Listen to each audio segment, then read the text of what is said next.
Today marks the anniversary of the assassination of Congolese politician Patrice Lumumba, who served as the first prime minister of an independent Democratic Republic of Congo. The African nationalist and Pan Africanist was assassinated in 1969. For some reflections on his life and politics, we are now joined by Veli Mbele, kaSompisi, a writer and Black consciousness activist.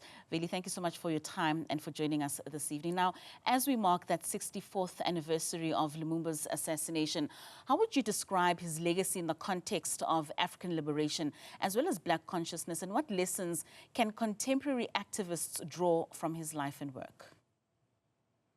Yes, thank you, Mom Somi. So perhaps as our launch pad, let's start with two observations. So the first observation is a quote by none other than Malcolm X, who described Patrice Lumumba as the greatest African to ever walk the African continent, right? And if you read many historians who write about contemporary African history, many of them refer to the assassination of Patrice Lumumba as the most important assassination of the 20th century. And there are perhaps a number of reasons for that. The first reason being that of who Patrice Lumumba was in the context of African liberation, in particular decolonization. Remember, Patrice Lumumba was one of those African leaders who was working with, amongst others, Ahmed Sékou Touré, who was working with, amongst others, Kwame Nkrumah, as part of the African leadership that sought to build a broad decolonization movement on the African continent. But also, you also made the point about him as the first legitimate prime minister of the Congo. So one of the things that also makes him stand out is that he was prime minister of what is generally regarded as the richest country in the world by mineral resources. And when he was prime minister, one of the things that he made very clear is that the Western countries that used to exploit and fleece the DRC were no longer going to benefit, right? And that was one of the reasons, he was eventually eliminated. But equally important is one of the things that Patrice Lumumba was very committed to doing was the unification of the Congo, because at the time, and it continues today, the Congo was deeply divided along ethnic lines, and the Belgians, who were the original colonizers of the Congo, had exploited those divisions, and those divisions actually continue the fuel, the armed conflict, rather, that we continue to see today in the DRC, right? So in a nutshell, Patrice Lumumba is one of those Africans who dedicated not only his life, right, but his very existence to the freeing Africa from foreign domination. And he paid the ultimate price. He was assassinated, as you correctly said, on the 17th of January, 1961, only having served less than 6 months as Prime Minister of the Congo. And I mean, you speak of him in unifying the Congo. I mean, how did his assassination affect just the trajectory of political movements in Africa as a whole? I mean, in what ways do you think that his vision for a unified and liberated Africa means and remains relevant in today's story? Remember, actually, Patrice Lumumba was one of the people who initially helped conceptualize what later became known as the Organization of African Unity. The meeting that he attended in 1958 in Ghana, right, is actually the meeting that started the initial conceptualization of what later became the Organization of African Unity. And so he understood that unless the African people, present a united front to imperialism and foreign domination, the goal of liberation will not be achieved. And those who conspired to assassinate him understood that eliminating Lumumba is going to be a huge setback for the project of unifying and liberating the African continent. And unfortunately, it's also important to make the point that within the DRC itself at the time, people like Mobutu Sese Seko, people like Chombe, right, contributed because they were actually enabling the imperialist project of division, especially along ethnic lines. And so there are huge lessons to be learned from his legacy, given where the African continent continues to find itself today in terms of the persistence of manufactured armed conflict, the continued occupation, by foreign armies on the African continent, and the continued plunder of the African resources, what other people refer to as illicit capital outflows. So in the broad context of extricating the African continent, even today, from foreign domination, Patrice Lumumba remains absolutely important. Now, you've just touched on this. I mean, the DRC has faced ongoing violence and instability for decades.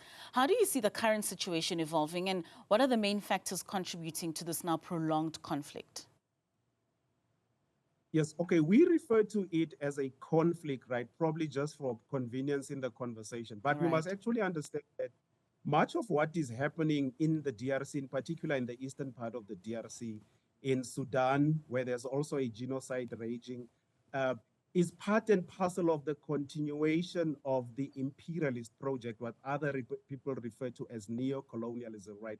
So what you see happening is not so much armed conflict, but a systematic destabilization of the richest country on earth by mineral resources, with a view to make sure that Western countries, especially the ones that are in the tech industry, continue to benefit from, amongst others, the cobalt and the coltan, which the DRC has in abundance, right? So for me, this is really what we need to understand, that we are still dealing with an imperialist project at play in the DRC and much of Africa.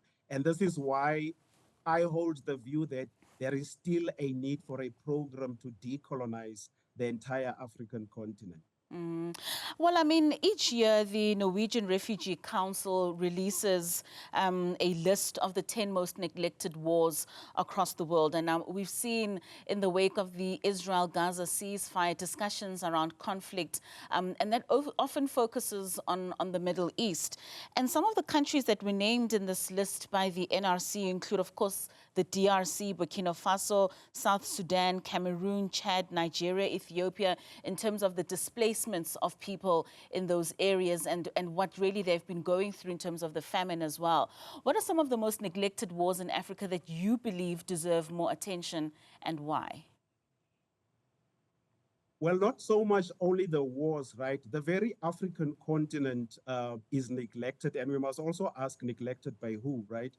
Neglected by the mainstream media, in the sense that, if you've noticed, and our own media, unfortunately, in South Africa is guilty of the same, every time we report about the African continent, we report along the template of wars, famine, disease, right? And we never give a critical and balanced perspective of what is happening on the African continent. So there is a need to interrogate that.